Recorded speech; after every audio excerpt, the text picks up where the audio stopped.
송은재TV 시작합니다. 안철수 후보가 후보 단일화 협상이 결렬되었다라고 선언한 후폭풍이 거셉니다. 오늘 저녁 8시부터 이제 법정토론회, 첫 법정토론회가 열립니다. 주제가 경제니까 윤석열 후보는 부동산 부분, 문재인 정권의 부동산 부분, 그 부분에 대한 대책 집중을 해야 된다라고 보입니다. 오늘 법정토론회를 지나고 난 다음에 안철수 후보의 문제, 이 부분을 어떻게 풀 것이냐. 결국은 윤석열 후보의 결단에 달려있다. 윤석열 후보가 안철수 후보를 안고 가느냐, 마지막까지. 아니면 정말 안철수 후보와 이 부분에서 정리를 하는 것이 더 현명하냐 하는 부분, 여러분들과 함께 고민을 해보고자 합니다.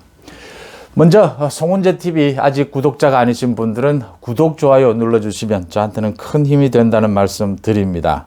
그리고 지금 제가 마시고 있는 이게 고로쇠 물입니다. 이맘때면, 그러니까 남쪽 지역, 경남이나 전남 지역으로 해서 고로쇠 물이 나올 때가 됐죠. 이 고로쇠 물을 어제 가까운 친지가 보내줘서 고로쇠 물을 맛을 봤습니다. 누구나 이제 봄이 오는 것을 느끼는 것, 그건 뭐 각자 개인적으로 다 자기의 경험, 추억에 따라서 다를 수 있지만, 저는 이 고로쇠 물이 나오기 시작했다. 봄이 오는구나. 제 나름대로 봄이 오는 느낌, 저는 고로쇠 물로서 그런 것을 느낍니다. 개인적으로 다 다르겠지만 이제 아마 매화 중에서도 홍매화가 먼저 피지 않습니까? 매화 소식이 곧 있을 테고요. 뭐 이어서 이제 벚꽃 소식도 있게 될 테고, 그런 식으로 봄이 오지 않을까. 진짜 봄, 뭐 참봄, 뭐 이렇게 이야기를 하는데 3월 9일 정말 정권 교체가 되어야 진짜 봄, 정말 날씨로서의 봄, 계절로서의 봄도 올 것이고, 우리 사회, 우리 정치에도 봄이 오지 않을까, 이런 생각을 해봅니다. 안철수의 이 단일화 협상 결렬, 이 선언을 놓고 많은 평가들이 나옵니다. 언제나 그렇듯이 대부분 뭐 양비론을 할 수밖에 없는 대목이 있습니다. 윤석열도 잘못했고 안철수도 잘못했다. 윤석열이 잘못했다라고 하는 것은 안철수 후보에게 좀 확실한 대답을 해줬어야 하지 않느냐. 그러니까 안철수가 스스로 무너지기를, 스스로 고사시키는 이런 부분을 노리는 것이 있지 않느냐. 안철수 후보가 그런 부분에 있어서 좀 모멸감을 느꼈다라는 부분 어제도 이야기를 했고, 많은 것을 더 내려놓고 더 겸손해야 하지 않느냐라는 지적도 있고요. 그 다음 안철수 후보의 문제점. 안철수 후보의 문제점은 제가 간략하게 지적하면 현실 정치에 대한 아직 감이 현저히 떨어집니다.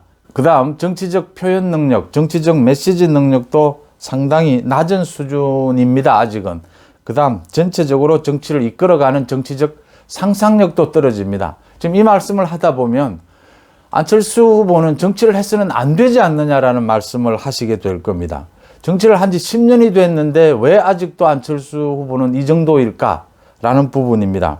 저는 이렇게 봅니다. 이 전체적인 문제가 간절함의 차이입니다.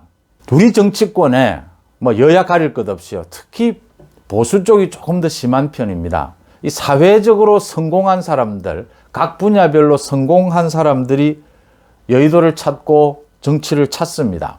안철수 후보도 성공해서 정치를 찾았죠. 여의도에 와서 성공하는 확률은 거의 정말 낮다고 그러죠. 모두 실패를 하는데 안철수 후보는 그래도 10년 넘게 지금 버티고 있습니다. 이 버티는 힘은 뭘까? 저는 경제력이라고 봅니다. 안철수 후보의 경제력과 양당 구조, 우리나라의 양당 구조로 인해서 안철수 후보처럼 이렇게 제3지대에 있는 요 두 가지 힘으로 안철수 후보가 10년 넘게 버티고 있다. 이번 이 결정을 보면 현실 정치에 있어서 자신이 지금 위치가 어느 정도 되고 자신이 무슨 요구를 하면 그게 통할 수 있는지에 대한 판단력이 거의 없습니다. 그 다음 일주일 전에 후보 단일화를 자신이 선언을 했다면 후보 단일화 협상을 하자, 여론조사를 통한 후보 단일화를 하자라고 했으면 그 한 이유가 있을 겁니다. 그런 제안을 하고 난 이후에 자기가 취해야 할 정치적 스텝이 있어야 할 겁니다. 그런데 계속해서 윤석열 후보가 답하라 그 이야기만 계속했습니다. 물론 중간에 또 사고를 당하는 부분이 있긴 했습니다만, 윤석열 후보는 메시지를 줬습니다. 여론조사 경선은 의미가 없는 것 같다, 적절하지 않는 것 같다. 정치적 메시지는 여러 가지 형태로 나가게 되는 것입니다. 뭐 말하지 않는 것도 메시지일 수도 있고요. 그런 부분을 읽지 않고 윤석열 후보가 아직 답하지 않았다라고 말하는 것은 뭔 이야기를 하자는 건지 모르겠고요. 전체적으로 말씀을 드리면 간절함입니다. 지금 내가 돈이 좀 있으니까, 내가 뭐 사회적 명망이 좀 있으니까 정치를 한번 해봐야 되지 않겠느냐. 이런 식의 정치는 이제 우리나라에서, 여의도에서 더 이상 통해서도 안 되고 통할 수도 없다라고 하는 부분입니다.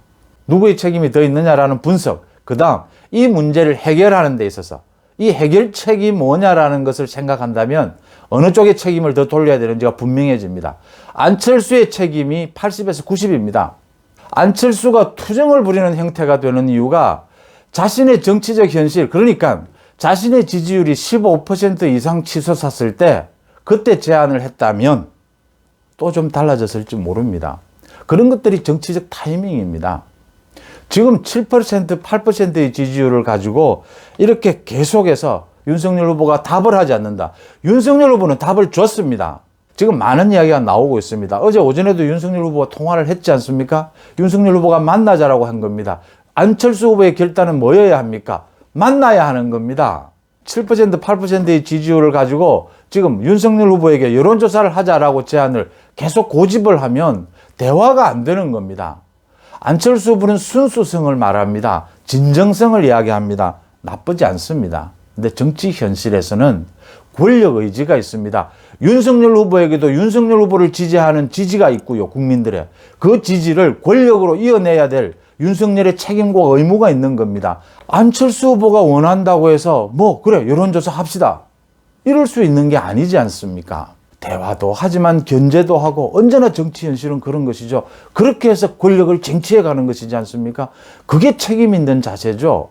안철수 후보처럼 불쑥 제안했다가 윤석열 후보가 대답이 없네 하면서 이젠 대화하지 않겠다. 어제 같이 만나자고 하는데도 실무진 협상을 먼저 해보자라고 해놓고선 3시간 뒤에 바로 또 결렬을 선언을 합니다.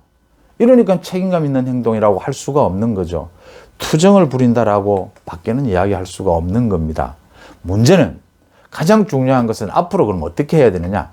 윤석열 후보가 적극적으로 안철수 후보를 안는 방법이 아직 남아있다라고 하는 부분입니다. 그러니까 윤석열 후보가 간절하게 안철수 후보에게 손을 내밀어서 안철수 후보의 손을 잡아주는, 지금 안철수 후보는 사실은 투정을 부린다 이렇게 밖에는 볼 수가 없습니다. 그 방법, 그 분위기를 만들어가기 위해서라도 지금 국민의힘에서는 계속해서 정권 교체를 위해서 같이 하자, 또 안철수 후보의 충정도 이해한다, 이런 식으로 계속 이야기를 하고 있습니다. 그러니까 DJP 연합 말씀을 드리면, 제가 한번 말씀을 드렸는데 김대중 후보가 당시에 김종필 후보에게 무릎을 꿇다시피 했습니다. 그러니까 바닥에 철썩 주저앉으면서 김 총재 날 좀 도와주시오. JP에게 무릎을 꿇다시피 하면서 애원하다시피 하면서 JP를 끌어안고 JP에게 총리직을 주고 일부 장관 자리를 할애를 합니다. 윤석열 후보가 분위기가 잡히는 대로 안철수 후보를 직접 찾아가서 삼고초려라고 흔히들 이야기를 합니다. 어떤 형태로든지 윤석열 후보가 정권 교체의 간절함, 윤석열과 안철수의 차이는 간절함의 차이입니다. 윤석열은 간절함을 알고 있기 때문에, 자기가 정말 당해왔고 온몸으로 저항해봤기 때문에 국민의힘에 입당을 한 겁니다.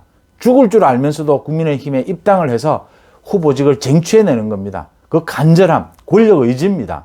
그 간절함으로 안철수 후보를 안는, 마지막으로 모든 것을 던지고 안철수 후보와 함께 하자라고 하는, 안철수 후보가 원하는 것을 들어주고 약속해야겠죠.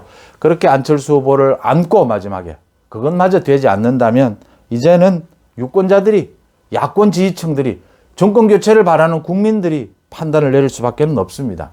안철수 후보의 지지율이 7에서 8% 무너져야 된다라고 봅니다. 안철수 후보가 후보직을 포기하는, 사퇴하는 방법 외에는 없다. 그 전에 윤석열 후보가 모든 것을 내려놓고 안철수 후보를 끌어안는 그것이 필요하다. 그 결단이 필요하다. 이런 생각이 듭니다. 여러분들은 어떻게 보십니까? 송은재TV 마칩니다. 고맙습니다.